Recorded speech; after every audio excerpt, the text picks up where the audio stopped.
3 2 1กับสบายดีมากินซอยจุน้ำกันเด้อฮะเด็กเฮ้ยลืมหมักผิดเอาไม้เมียน่ะไปพอให้มันงามใส่ในกระโตกมาเด้อมากินซอยจุน้ำกันนี่ดนก็ได้มาถ่ายเธอหนึ่ง YouTube กับเพราะว่าน้องใบเขาเพิ่นบ่สบายวังช่วงอะไรก่อนน่ะก็เลยบ่ได้ถ่ายห่างหายไปกันหลายมื้อเติบเนาะจนหาก็ได้มาถ่ายอีกเธอหนึ่งเนาะจ้ะ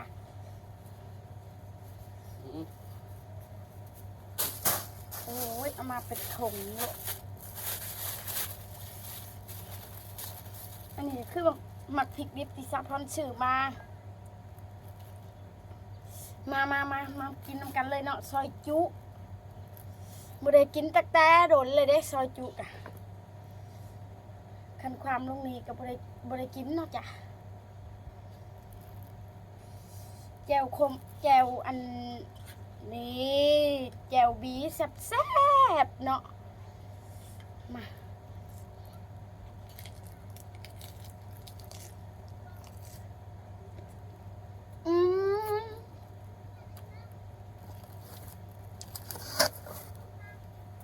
แซ่บแล้วจ้ะ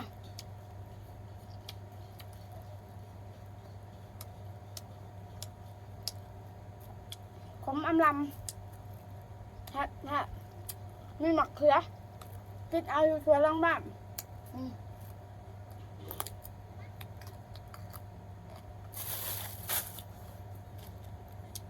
หมักเผ็ด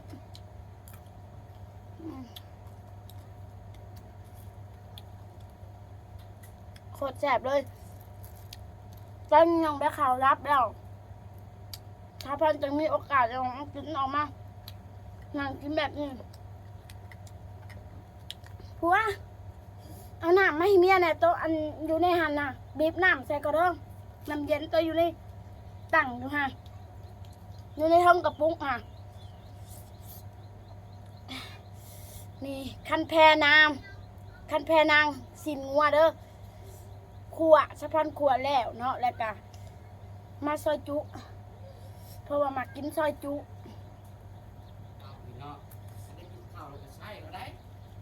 แก้วเพียขม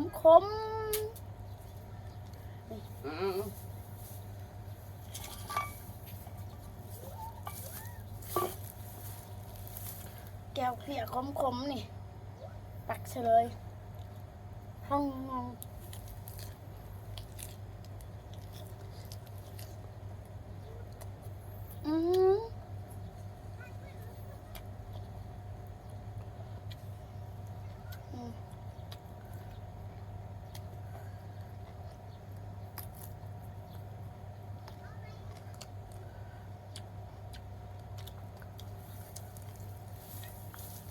มาคุยกันแล้วแทบ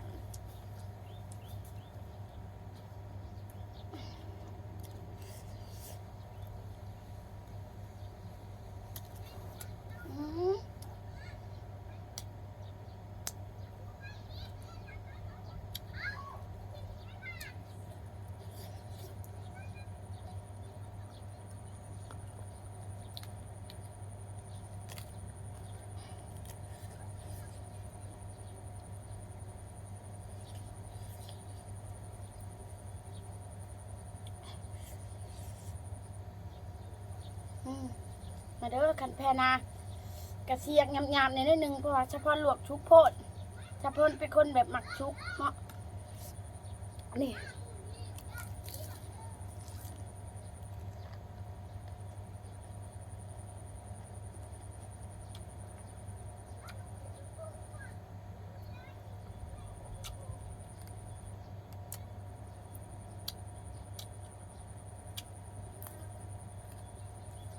แซ่บ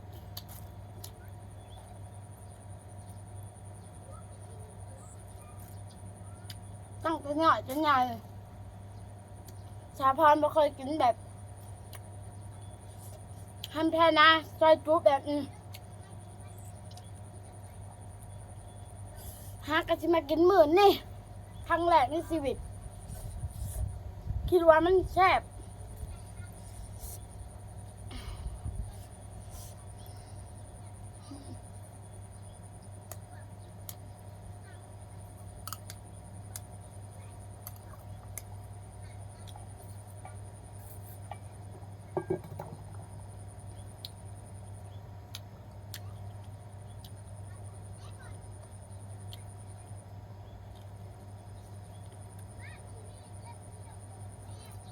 กินกับข้าแคลน้ำผอมเนาะ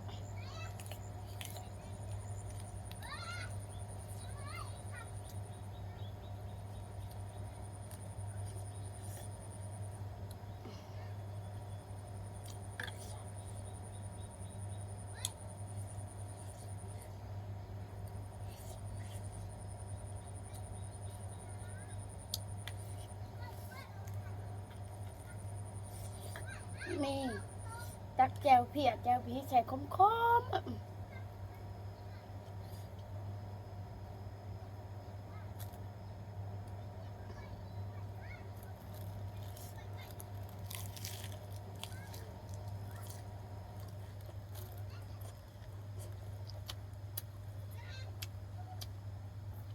แ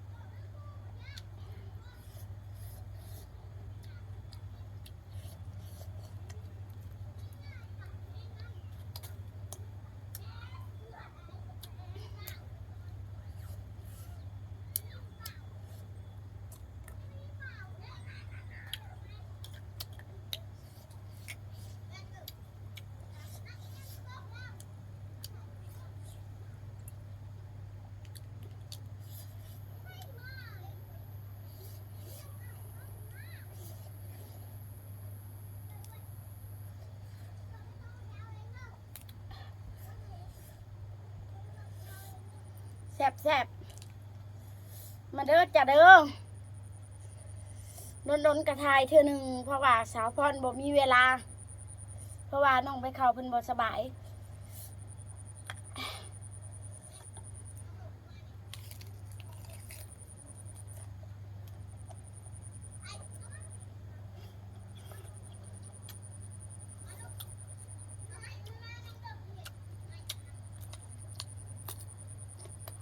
สาวพรมาเหิดแซ่บ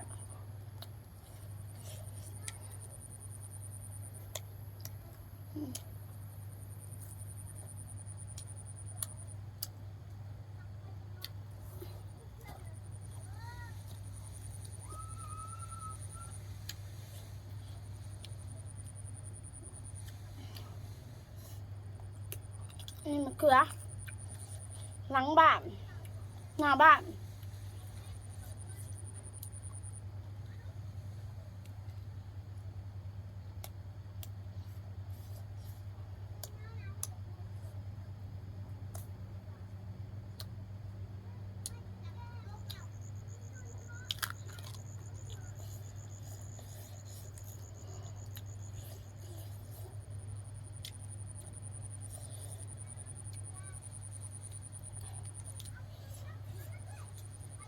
อันนี้ตับเด้อจ้ะเพราะว่าซีดมันน่ะมาแม็กปิ่งกินหมดแล้วที่เหลือแต่ตับกับคะน้า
มา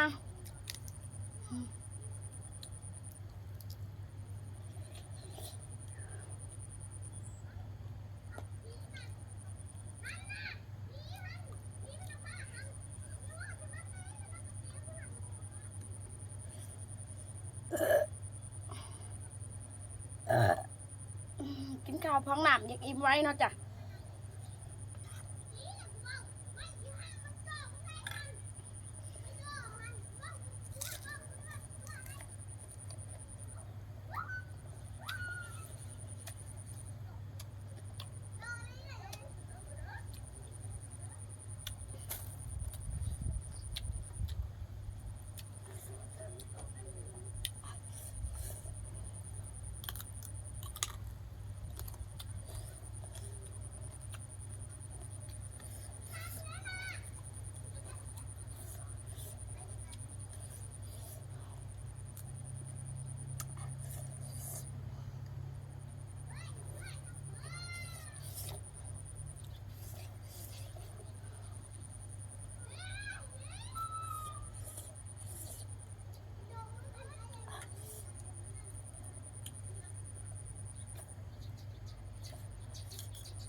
นี่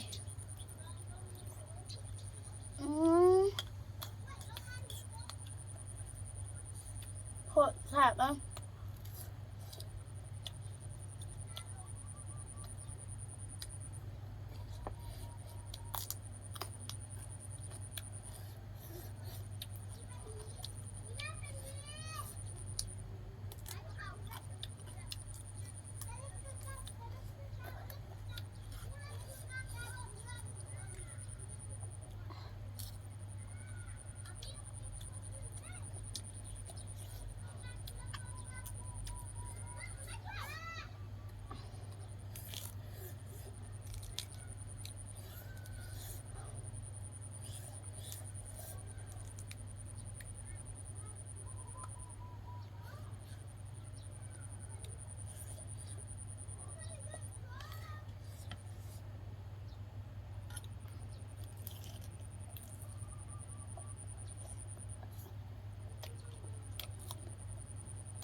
แฮะ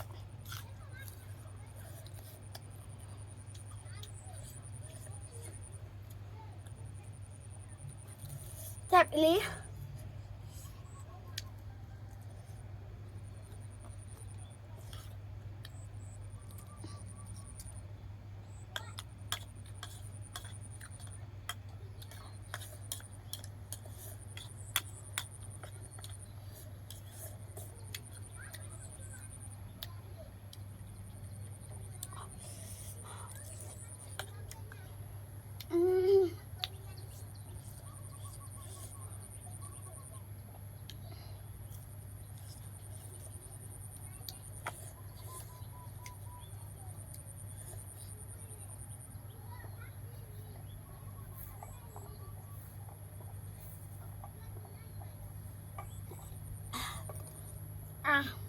พรกับอิ่มแล้วขอจบคลิปไว้ซ้ำนี่เด้อพักก็ไลค์พักก็แชร์พักก็ติดตามพักก็ซับสไครต์พักก็ติดตามส่องสะพรเด้อบายบายขอบคุณสบายดีบายบาย